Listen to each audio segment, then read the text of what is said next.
guys are here tonight and to learn more. I know it said in the chat that we will be recording this and sending out this presentation to you guys afterwards.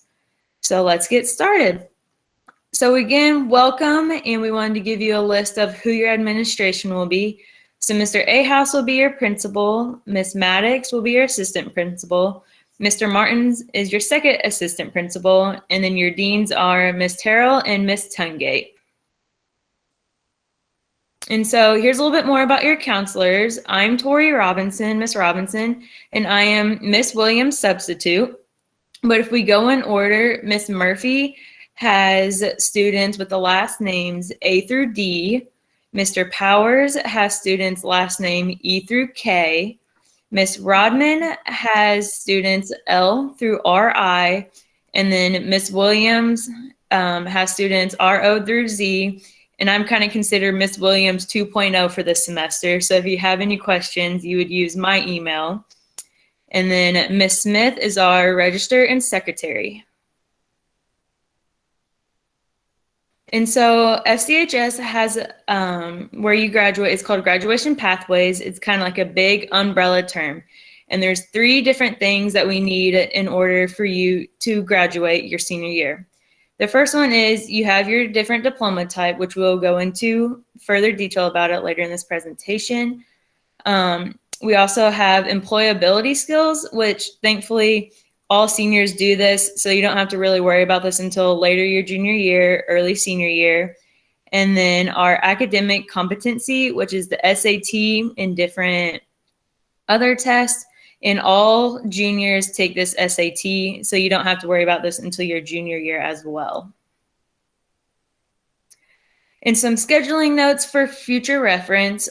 We will come to the middle school on Friday, February 4th, so next Friday, with all things scheduling information. We are going to give you a scheduling form, and that you guys will need to complete that form and give it to the middle school counseling office February 18th. I believe this PowerPoint will also be sent out via PDF or a PowerPoint form so that you guys are able to read and click on the URLs for the course description book and the planning guide. And with those, they discuss different course choices, kind of different plans, post-secondary plans, all the graduation requirements that we will be talking about tonight. And the last deadline to make any changes is May 20th. However, if any changes need to be made, you can email your high school counselor regarding your last name. So kind of going back to that umbrella term for our graduation requirements for 8th grade for the class of 2026, there's 3/4 different types of diplomas. You have your general diploma, which is 40 credits, your core 40 diploma, which is also 40 credits, and then your academic honors/technical honors, which is 47 credits. Again, you saw the employable skills. So that is your senior project. When you get to become a senior in high school, you do the senior project, and that is what we count for your employability skills. And then that third portion is the post-secondary competency test, which is your SAT that you take junior year. And if you don't make those cuts for the SAT, we have other additional options for students to take in order to meet the post-secondary competency. And I believe Miss Rodman is going into this next part about your diplomas. Yes, hi. My name is Miss Rodman. Like she said, I have students L through RI, and I'm going to talk about the different diploma types, starting with the Core 40 diploma. So as we meet with you, we'll talk about what your goals are as far as diplomas and classes. But first, we'll start with the Core 40 because that's kind of the base level diploma. That is our expectation that we go for. So every diploma, no matter what, has at least 40 credits. Credits, you earn 1 credit per class per semester. So you need 40 credits. Students earn anywhere from 12 to 14, have the opportunity to earn anywhere from 12 to 14 credits per year. So there's lots of room for kids to take classes throughout their whole high school career. So there are specific credit requirements that everyone needs to meet, as well as electives. So those include, for a Core 40 diploma, you need 8 English credits. So that means 4 years of English. You'll go into an English 9, an English 10, and we have some other options as you get older. But you do need 8 credits minimum for English. That's for all diploma types. For math, you need 6 credits for a Core 40. So you would start in Algebra 1. Some students may have already taken that their 8th grade year. Then you would go on to geometry for 1 year and Algebra 2. That's the minimum for a Core 40. However, like if you took your algebra in your 8th grade year, you have to take math through your junior year. So that would involve going on to further math classes, and we have lots of options. The specific ones just happen to be Algebra 1, Geometry, then Algebra 2.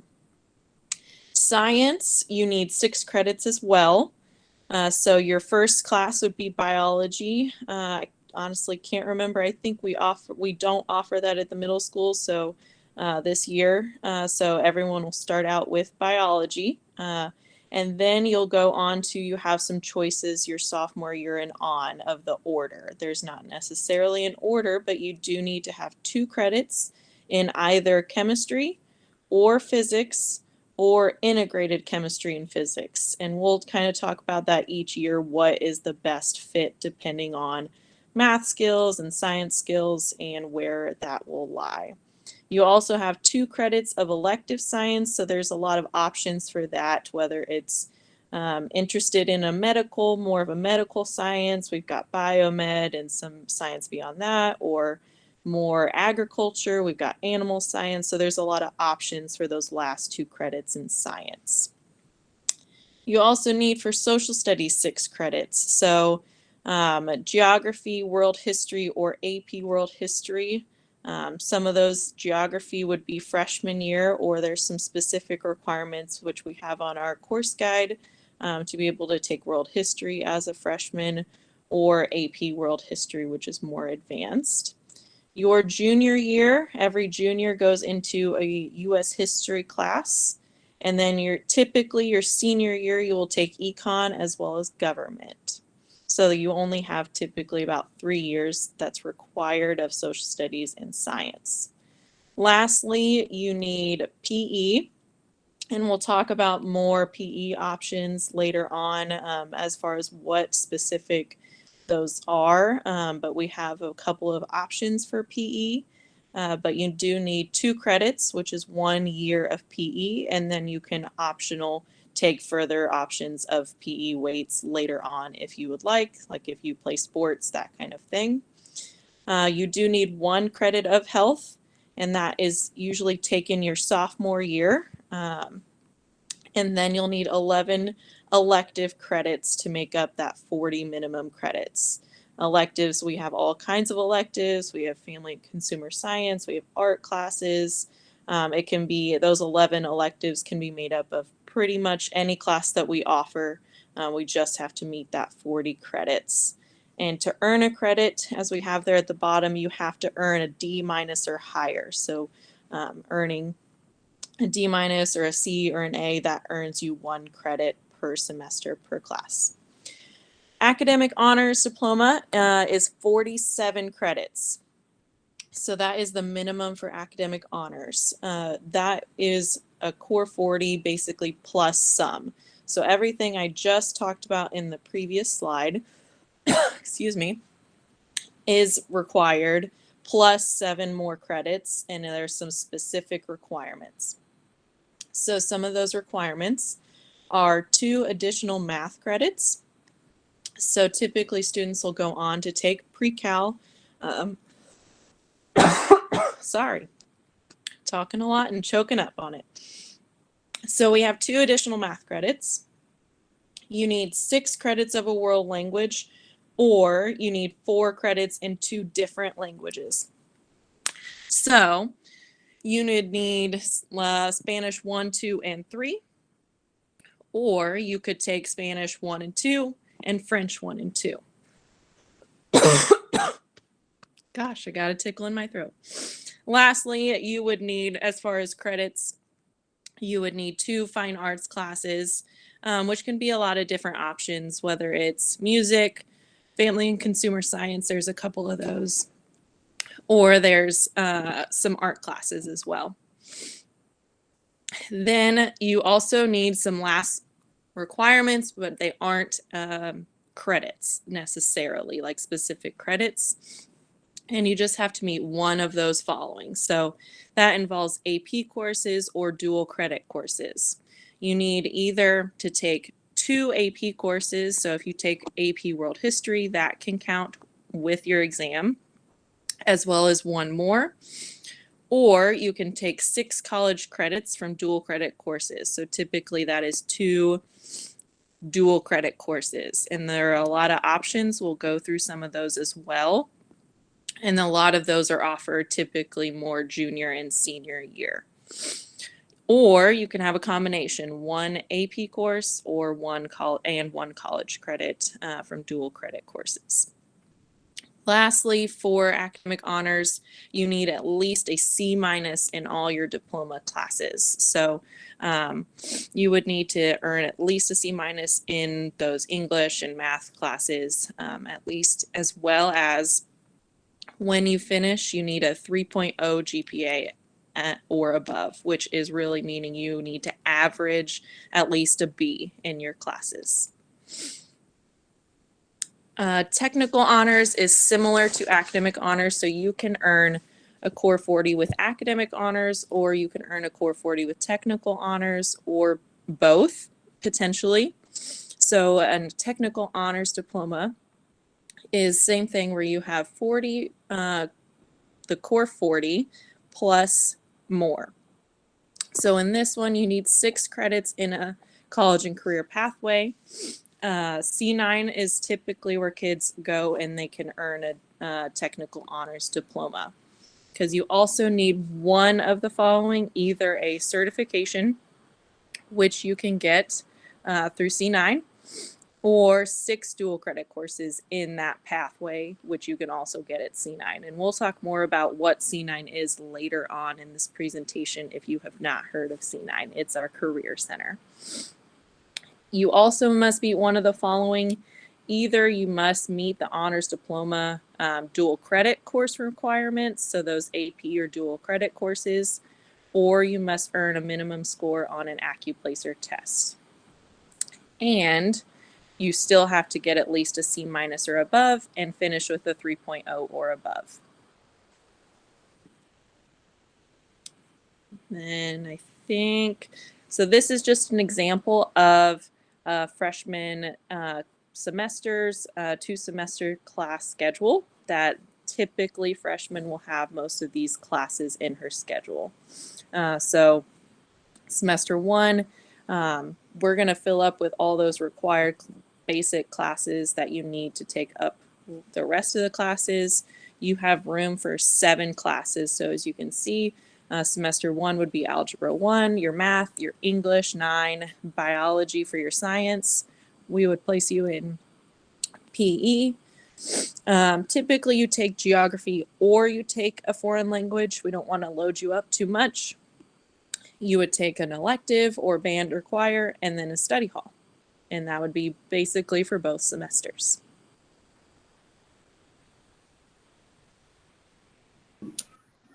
Okay. Well, I am Mrs. Murphy, and I work with students last names A through D.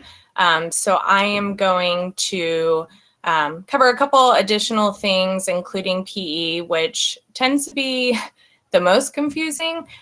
So we have 3 full slides dedicated to just PE.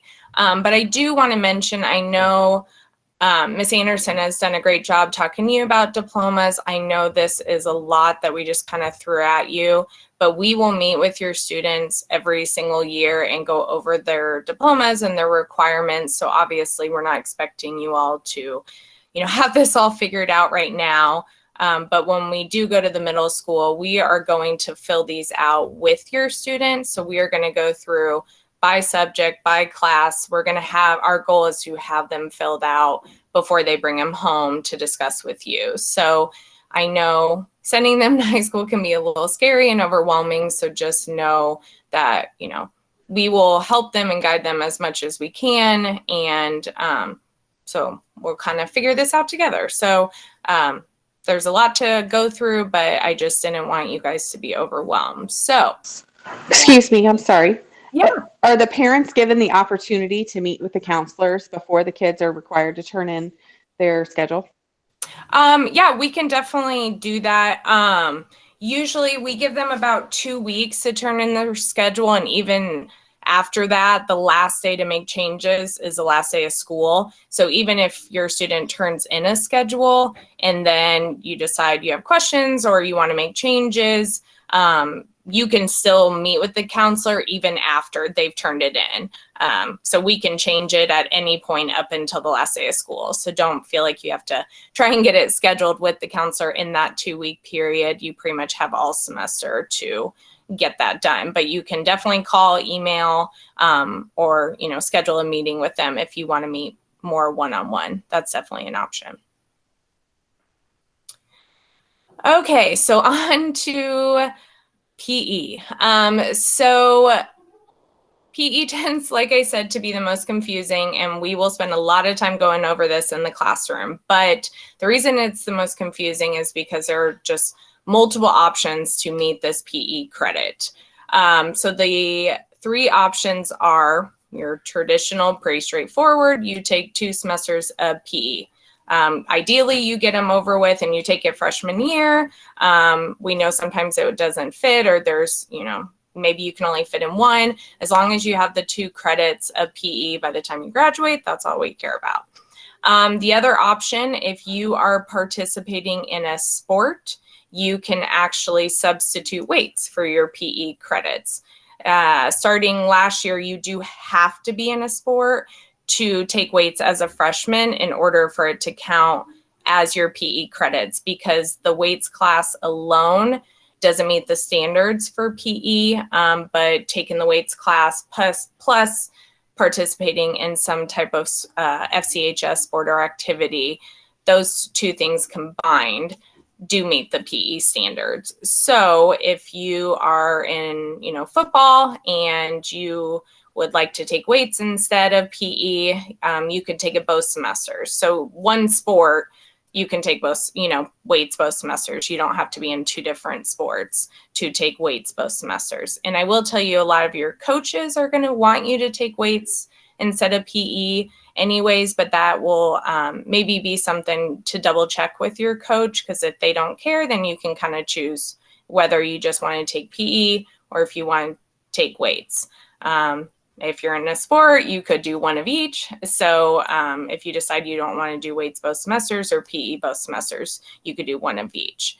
And then the third one, which is opting out of PE altogether, you can opt out of 1 semester of PE with 1 activity. And I will go over those requirements, because the opt-out tends to be not everyone fully understands it. So we have a slide just dedicated to that. So, but those are your 3 options: PE, weights, or the opt-out. Okay, so like I mentioned before, if you are not participating in a sport or activity, or you are and you just don't want to do weights, you would just take PE 1 and 2. We do get asked a lot if that's something that can be taken over the summer. Unfortunately, it cannot, at least not through us. We have had students take it online elsewhere, but that is something we do not offer online. So that would be something you would need to take in the classroom. And then weights again, if you are in a sport or activity and you would like to replace your PE with weights, then you can do that as well. But you do have to be in a sport to take weights for it to count as your PE credit. Now, if you, junior year decide you really want to try the weights class, you already have your PE credits, then that's fine too. You don't have to be in a sport. But in order for us to count it as your PE credit, you have to be in that sport or activity that year that you're taking weights. Okay, and then the opt-out. So we do have the option because some of our activities, they require a lot of activities. So we want to be able to, for students that maybe swim or are marching band or, that require a lot, that we can use that to count as your PE credit. The main thing to know is you can only use one activity for one PE credit.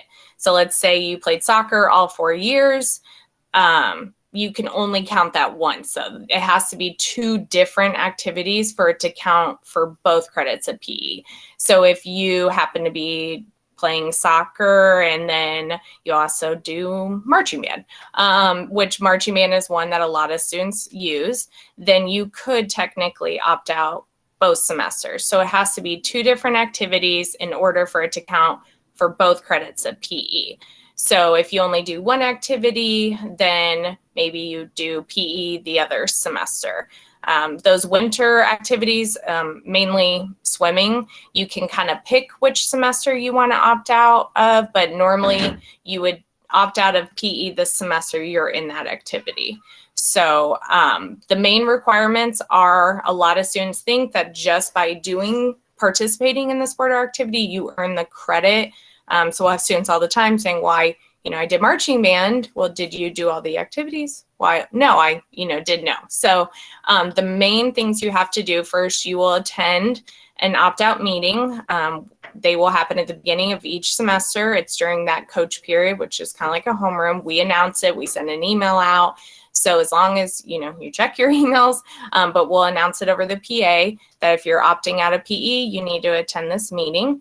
And at that meeting, you will sign a contract stating what sport or activity you're using and that you agree to complete all the requirements. Once you turn that contract in, if you don't finish, then it's just like failing any other class. Like you're taking a class, but kind of on your own time. So the other requirements, you maintain a fitness, journal, you'll do some online components, you'll do the midterm and like a final, which includes the mile, push-ups, sit-ups. There is a small written test, and then you must participate in the whole season of the activity. And then as long as you complete all of those things, which a lot of those would be what you would do in PE anyway, you get an A. And then you do have to, if you are wanting to do the opt-out option, it has to be done by your junior year. So we do not allow seniors to do the opt-out, just because we've had some issues where they planned to and then didn't do it. I think Mr. Powers is trying to get me to go a little faster. Sorry. So as far as those electives, and again, we'll go over all of this next Friday, but these are all the electives open to freshmen. So we have Principles of Ag, which is the only class available to freshmen. It is dual credit through Ivy Tech. And then we have multiple art classes. You'll see that drawing and painting do require 2D art first, but the others do not. We have Intro to Business. We have a Computer Science Essentials class, which is through Project Lead the Way. So it's a project-based class. And then you have your FACS classes, so your child development, nutrition, wellness, fashion, textiles, housing and interior, and then the interpersonal relationships. And then we do have like a radio broadcasting class, piano, music appreciation. And then we do list social studies as an elective just because you can take it freshman or sophomore year. So normally you would think it's a core class, but because you have the option to wait and take it your sophomore year, we do list it as an elective. If you want to take it as a freshman, you can take geography or world history if you have a B or higher in both your 8th grade social studies class and your language arts. Or if you don't want to take it as a freshman, you can always wait, take it sophomore year, and then you have the option to take geography, world history, or AP world history. And then our tech ed classes, what I would consider your woodshop type classes, construction, manufacturing, and then we also have a Project Lead the Way option of engineering. And then the world languages, like Ms. Rodman mentioned for the academic honors, we have French 1 and 2, freshmen, Spanish 1 and 2, Japanese 1 and 2. And then you have the option to take a study hall, which is the only class that we offer that you do not receive a credit for. And then just a little information about band. I know Mr. Kosh was going to reach out. He's our band director. So if you are interested in participating in band, just know that it is a full year commitment and they do expect you to stay all year. And they do want you to, have participated in band previously, but maybe you're interested and haven't, then you just would talk to Mr. Kosh about that. But if you are interested, you would just put beginning band. That's usually where freshmen start, but things can change, or jazz band or percussion. And then if you're interested in color guard and or winter guard, you can put that down, or it's called dance choreography on your schedule. And similar thing with choir, it is a full year commitment. They do want you to participate all year. They will hold auditions. So, for the time being, because the auditions will happen after February 4th, just like band, you'll put beginning choir. And then once we get the final rosters from the choir directors, then we will adjust your schedule accordingly. So, but in the meantime, you would just put, beginning women's or beginning men's. And then once we get the roster, we'll correct it. I think that's Mr. Powers. Yes, it is. My name is Brian Powers. I'm the counselor for students' last names E through K. So I look forward to meeting you and all of your students. I'm going to start talking about, just kind of close us out here, talk about advanced placement, AP classes, and then dual credits, and kind of slide a little bit into Central 9, into the classes that we have for that.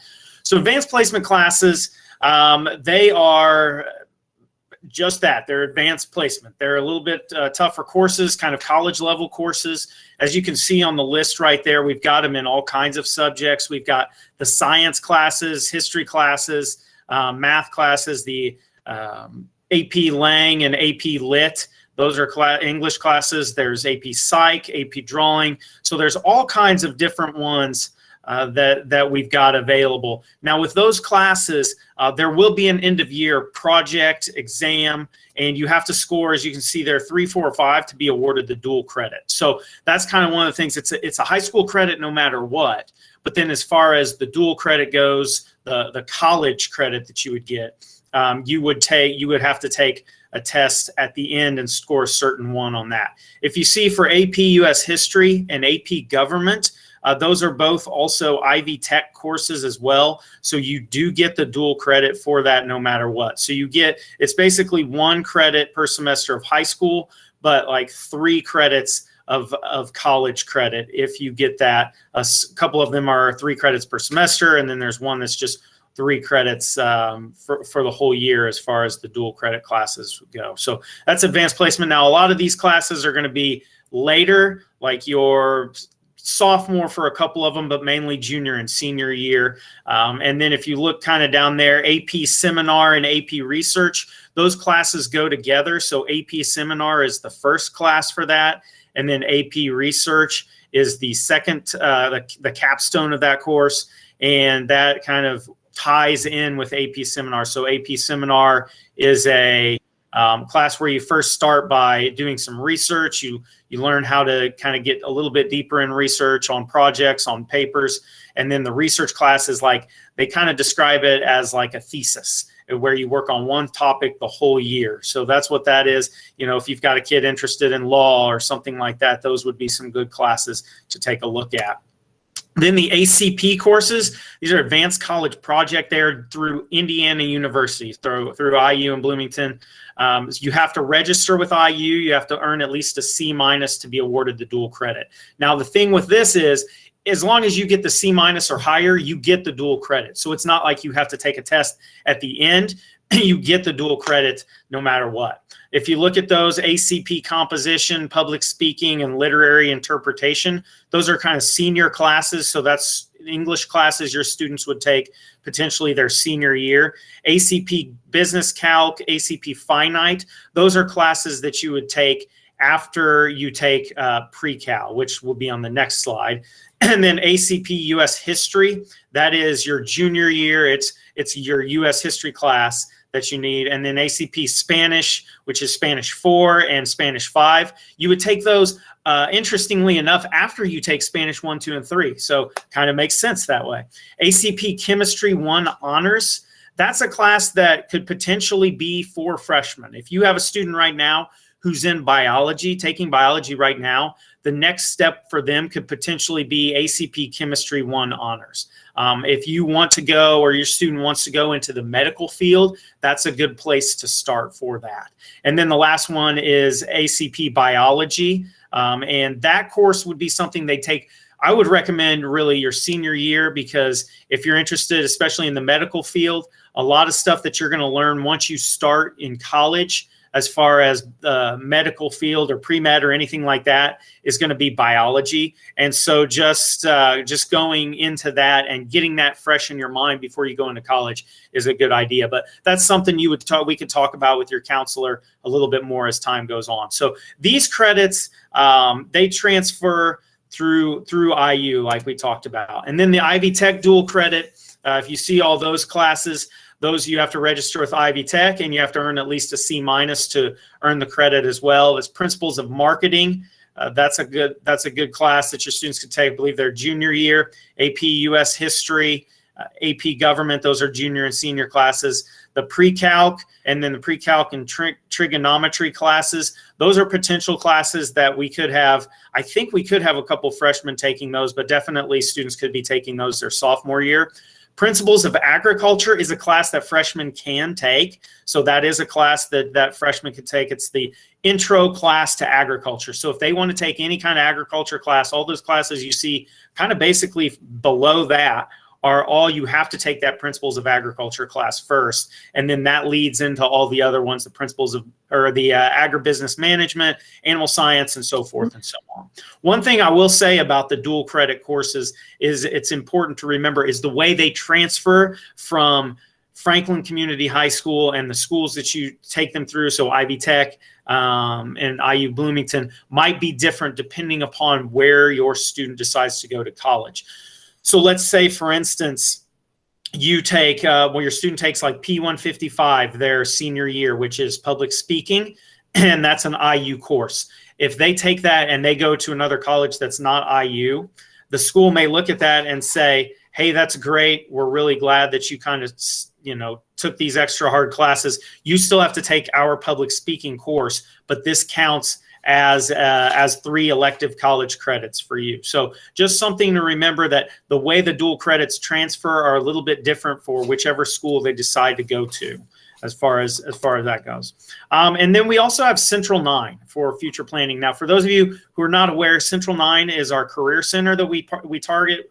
We partner with other schools in Johnson County and Southern Marion County, where students are able to go their junior and senior year. They've got all kinds of different programs, great programs. You see automotive collision repair, there's aviation, there's criminal justice, culinary, vet, welding, early childhood education. There's all kinds of great opportunities. How that kind of works is your student sophomore year, they will be able to take a tour of Central 9. Central 9 will come over and talk to all the students, and then they will be able to go over to C9 for a tour if they would like. The application for Central 9 came out about 2 weeks ago is when it went out, and it'll be open through March for really through May if they want to, but it's kind of a first come, first served basis. So the more or the quicker you get your application in, the better of a chance you have of getting into some of these classes. So for instance, like welding, it is the most popular class that they offer at Central 9. It's so popular, they're actually expanding their building. They're doubling the size of their building here, I believe, starting not this your student's freshman year, but your student's sophomore year will be doubled. So that's a great thing, because we are only offered a few spots at welding, and we could fill that 3 different times with students. So it's just something great that we offer there. And then as you see on their cosmetology, that's one thing that's also offered. That's through Paul Mitchell. it's C9 kind of sponsors it, and we send students there, but it's through Paul Mitchell. So if your student is interested in a career in cosmetology, I highly recommend doing that, because by the time they graduate, they will be able to go into a salon or do whatever they need to do, and it's considerably cheaper. Still not cheap, but considerably cheaper than waiting until after they graduate and kind of going through it again. So some of these things do have application processes for it. So the nursing, health science nursing, that has an application, an interview, and that is due in December, but we'll get plenty of information out for that. So it's a great program that they have over there. We work very well together with them, and they get all kinds of information out to everyone. Also, just a couple things before we get off of here.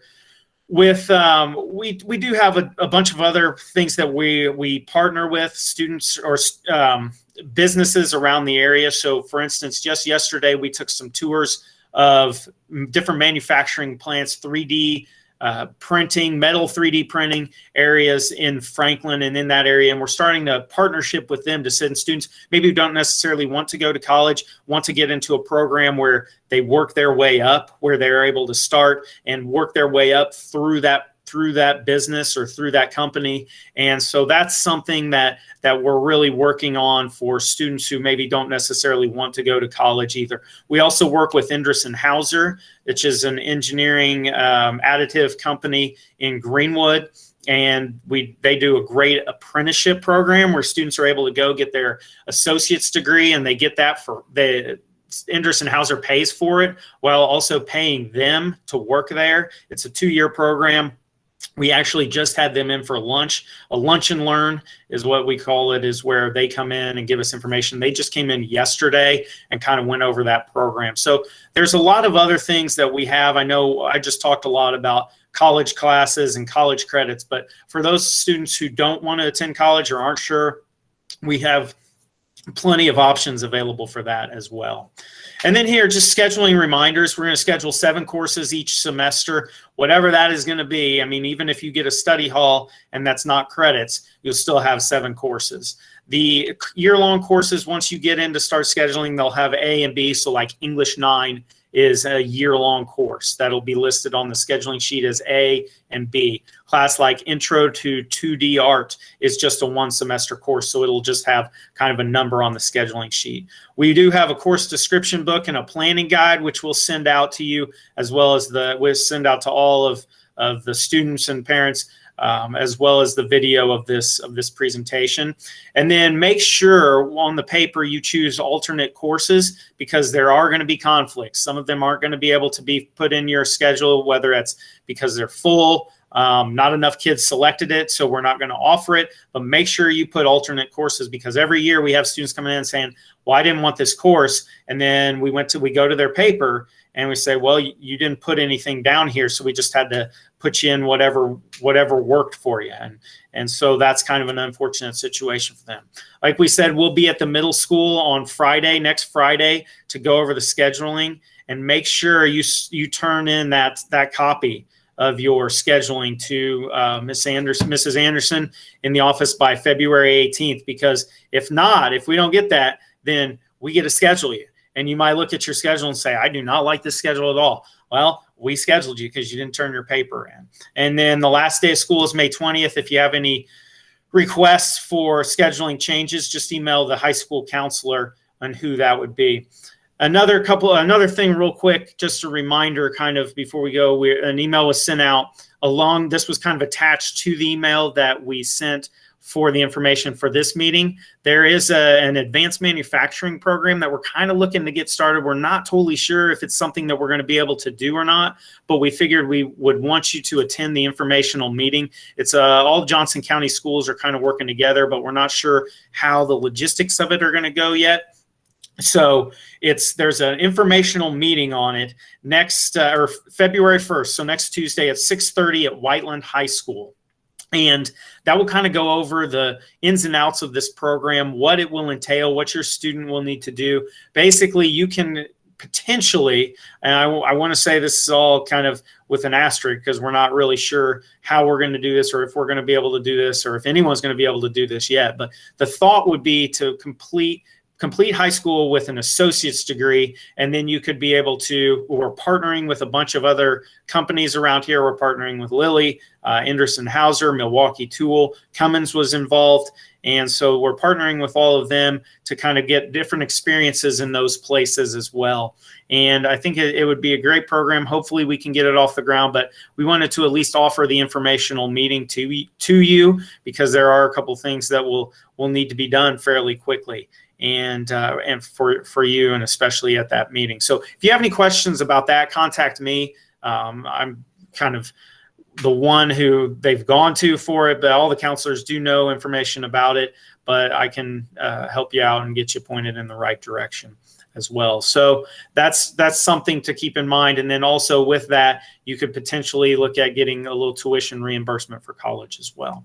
This is quick reference contacts. So the band contacts, Mr. Kosh and Mr. Hammond Wood. Choir contacts, Kelly Day and Johnny Hughes. If you have any questions for them, those two this weekend, I would recommend waiting until the beginning of next week, because we have Show Fest, which is our huge show choir competition that's going on at our school this weekend, and they're kind of neck deep in that. So it might be a little bit, maybe next week before they're able to get back to you on that. Athletic department, athletic director Bill Doty and assistant athletic director Chris Call and Cindy Martin in there.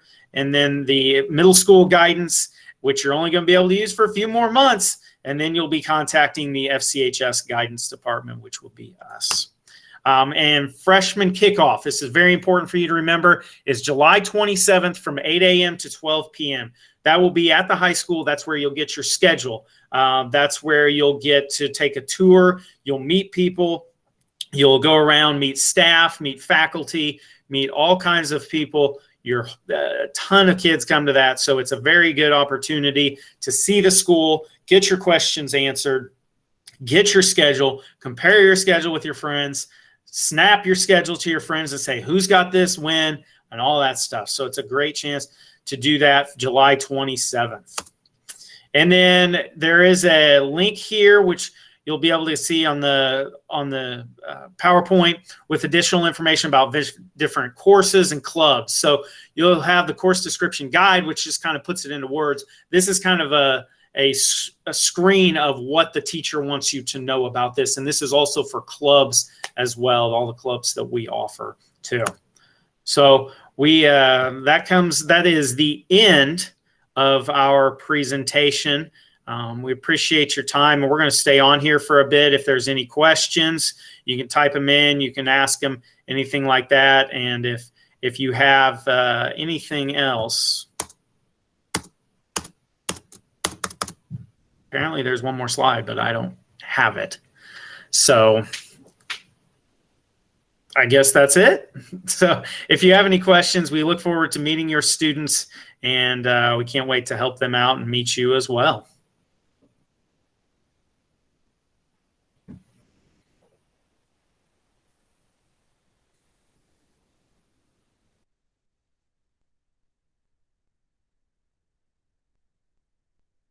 Yeah, Gloria, do you have a question? Yes, I do. I had a question in regards to the C9 programs. If a child has an opportunity to take a certification that is approved at a different location through a different system, what does that process look like? And how do you know if that particular certification meets the requirements? Because I know the workforce development changes. Or if they already have one, is it honored if they're in their senior year and it's been taken off the list? How does that work? Are you talking about like for graduation requirements or? Yes. Okay. Yeah. That would be, if they've already gotten one, then that's something that you would talk with the counselor over. And it's a lot of things like that are kind of case by case basis, and just seeing what they are. How they would go with what is offered. I mean, I would assume, and don't quote me on this, I'm being recorded, so I guess I shouldn't say that. But I think if they've got one, there's not a specific license or anything like that they need in order for graduation, as long as they have one. Okay. If that makes sense. Yes. Okay. Okay. Yeah, Tracy.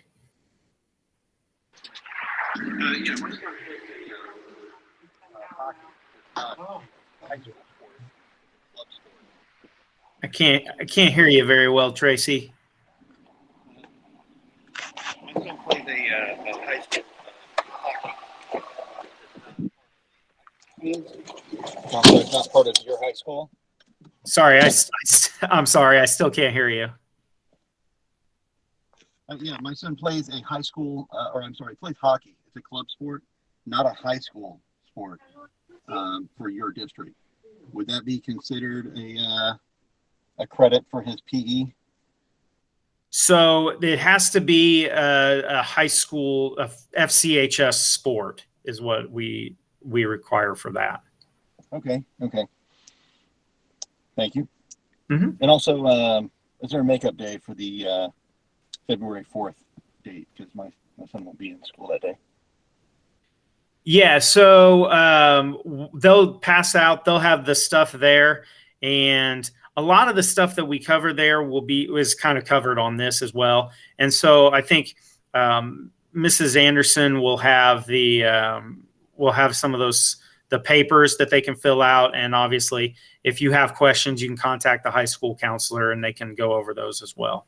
It's pretty for freshman year. It's pretty easy as far as what goes where, because most of the schedule is kind of already made up, so it's not too terribly intensive. All right, thank you very much. You're welcome. Thank you. I think there was another question.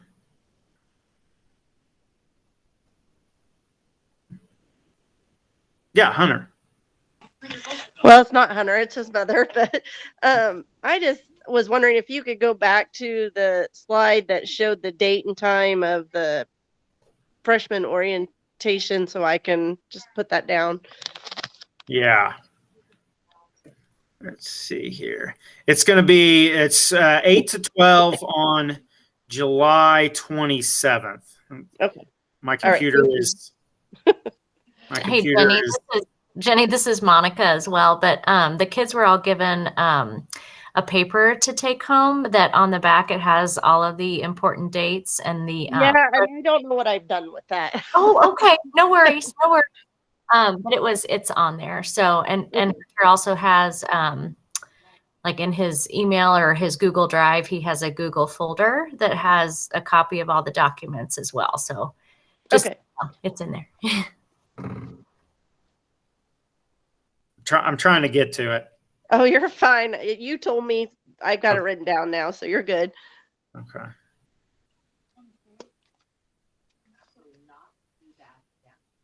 Yeah, Ashley.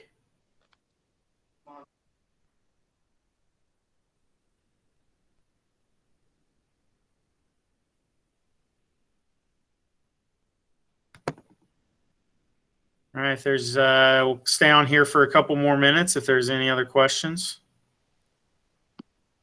Sorry, I'm not new to this, but I didn't unmute myself. No, that's okay. For health in the summer, is that something they need to take before their freshman year and between their freshman and sophomore? I've heard a couple of different things from different parents. Yeah, it's well, I mean, people are lying to you. It's just no, it's they can take it at any point. They can take it whenever. Yeah. Okay, thank you. Mhm.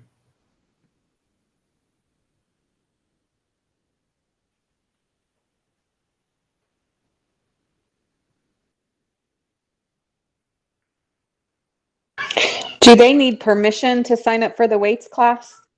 Like, do they need to be in like freshman football or whatever to sign up for that? Ideally, what they normally do, or we hope they do, is on that first day, like if a student knows they're going to play a sport, they can go ahead and put weights down. And then usually the teachers will kind of go through to make sure they're in an activity. And if they're not, then we do have to switch them to PE. We also know that maybe it's a sport that they haven't necessarily tried out for yet, so we may not know. And so that one, it's kind of a little tricky. So maybe they do PE the opposite sport just to be safe, or the opposite semester. So if they know they're not trying out until the spring, maybe they, do PE first semester, and then once they try out, depending on how early it is in second semester, we can adjust their schedule accordingly. Because sometimes things happen and they plan to participate and then they don't, but we can be pretty flexible about some of those situations.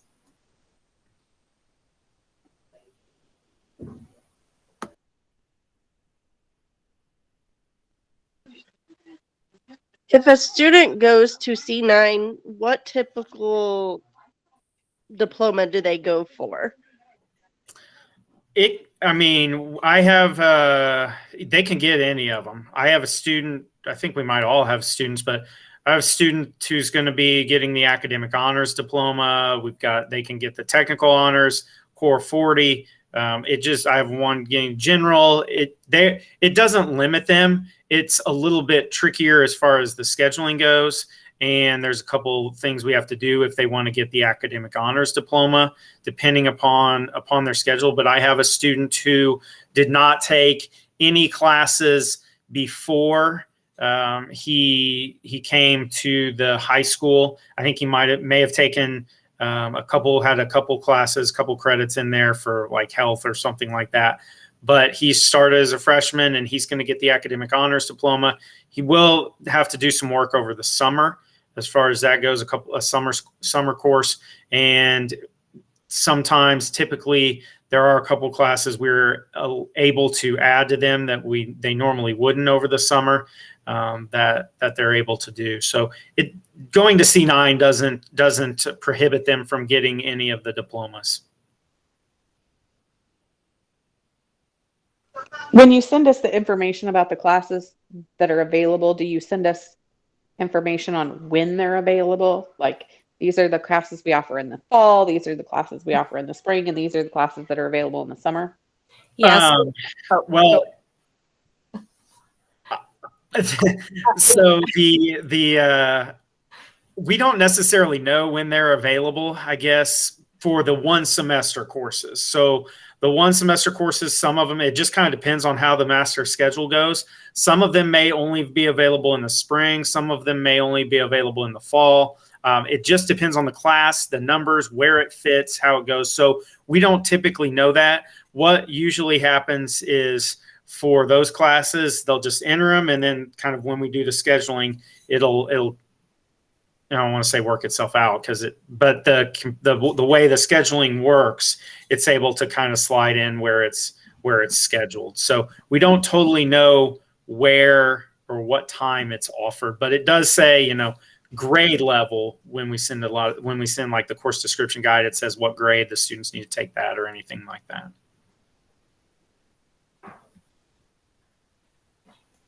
Do you have a list of classes that are available usually in the summer? So as far as our summer school goes, the only classes that are offered that anyone can take would be health and econ. Summer school is not necessarily to take a class, in place of wanting to take it in person.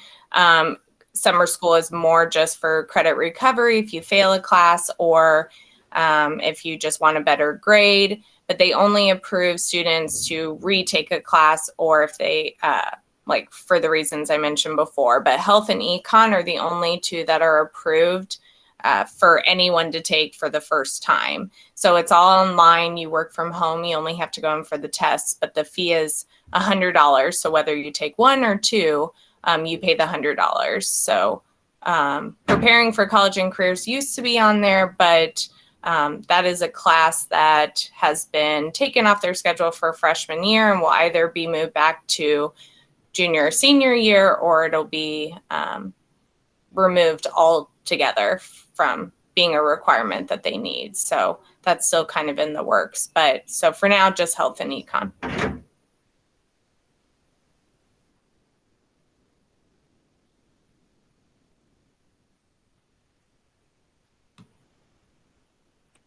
So I know you said that the health and the summer school classes and things like that is not used to be like to take place of in person, but are they allowed to take it this year being incoming freshmen, like a health class? My daughter's looking into possibly doing that just so she can get, I guess, a advanced diploma.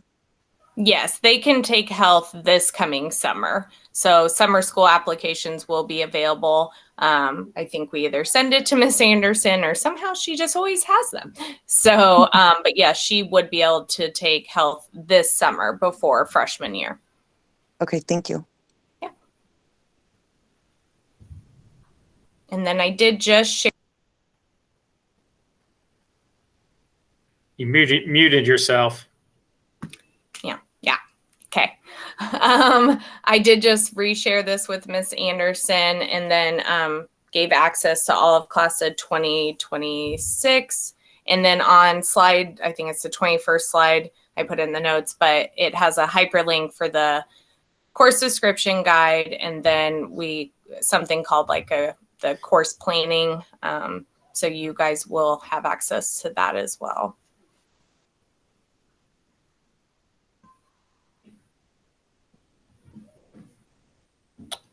All right. If there's no more questions, then we'll go ahead and end this here.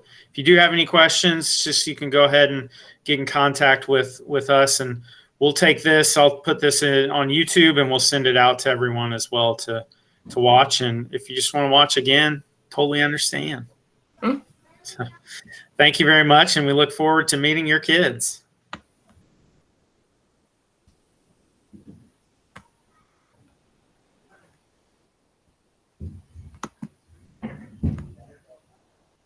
Thank you.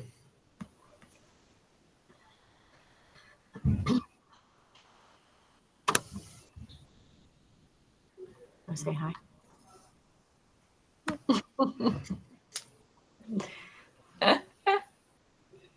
He's got his comfy on or whatever it is. Cozy. Well, apparently the Rock has joined us. I don't know how I just noticed that picture. All right, I'm going to turn this off here. Okay, bye everyone. Have a good night. See ya. See ya.